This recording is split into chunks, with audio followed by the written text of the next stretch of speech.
In 1991, the Russian leader Boris Yeltsin was the de facto ruler of the Soviet Union and Mikhail Gorbachev were the legal head nominal. To eliminate Gorbachev and to take over government, Yeltsin had only one way, which was to abolish the treaty of the establishing the Soviet Union in 1922. Accordingly, Allied states would become independent. Among them was Ukraine, a special country that Yeltsin wanted to unite with versus Russia. Ukraine is very important. It used to be the country supplying the Soviet Union with a large amount of agricultural, raw materials, and heavy industry equipment. So Russia really wants Ukraine to stay. However, the new president of Ukraine at that time, Kravchuk, followed the popular opinion, rejected Yeltsin's offer, and became an independent state. Not only declined the offer, but Ukraine was also against a number of Russian policies. For example, Russia wants to maintain a unified army among 15 newly independent countries, but Ukraine insists on splitting each country. In addition, Ukraine and Belarus and Kazakhstan also inherited nuclear weapons from the Soviet Union, which are on their territory. The world suddenly grew 3 nuclear weapons powers, of which Ukraine had the third largest number after Russia and the United States. And yet, Ukraine also reserved ownership of the Crimea Peninsula and Black Sea Fleet based in the port city of Sevastopol. Too perverse, but they have reason to demand this. The Crimean Peninsula was transferred from Russia to Ukraine by the Soviet Union from 1954. At that time, the transfer was often called a gift but was in fact convenient in administrative matters, since Crimea was attached to the Ukraine territory. However, the Russians do not give in easily, because in the minds of both the leaders and the public, Ukraine is a part of Russia, not just the Crimean Peninsula. Therefore, for independence, there is no demand. That is the thought of the Russians. Historically, the capital Kiev and most of its eastern territory were part of Russia since 1667. The western regions of the Dnieper River were acquired from Poland in the late 18th century.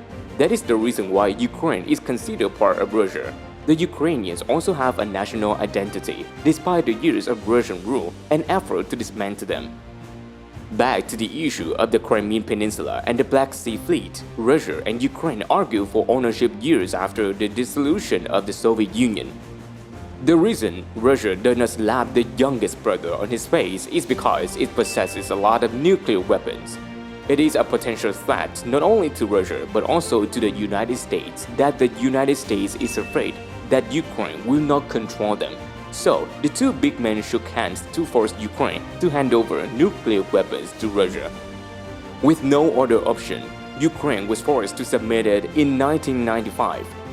In return, they received a promise to respect sovereignty from Russia. Along with the UK and US commitments, it will control threats or use force to counter Ukraine's independence. In 1997, the two sides finally reached a compromise. In particular, Russia owns 80% of the ships of the Black Sea Fleet with a contract to lease a part of the base for 20 years.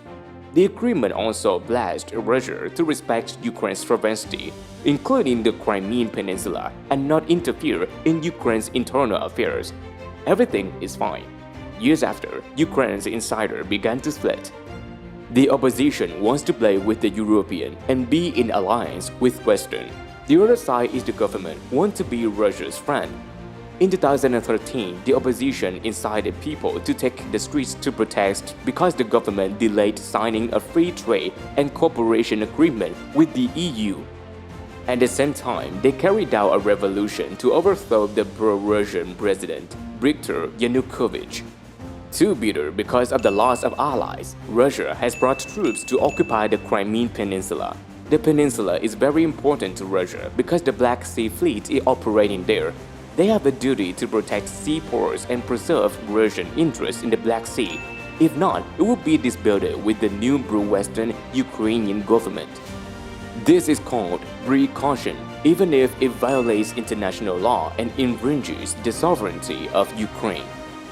To legalize, Russia held a referendum in Crimea and 96% of voters voted in favor of Crimea to secede from Ukraine and join Russia. In fact, the people understood the situation at that time, so it was best to support rather than sink into the war. At the same time, in the Donetsk and Luhansk regions in eastern Ukraine, supporters of the former pro-Russian government rebelled. They conquered city halls, gained control of important traffic hubs and border gates across Russia. They proclaimed the founding of the People's Republic of Donetsk and Lugansk. With the military assistance from Russia, the rebel group gained overwhelming dominance at the beginning of the war. But then, Russia faced international pressure, receiving successive economic sanctions from the United States and the EU. Therefore, Russia cannot directly bring troops to fight with the rebels, but must stand behind to support. Just like that, 7 years passed, the civil war still quietly took place in Ukraine and has not come to an end. About 30,000 people were killed. The ceasefire was issued several times, but fighting continued. The video is over here. Thank you for liking it. Goodbye and see you again.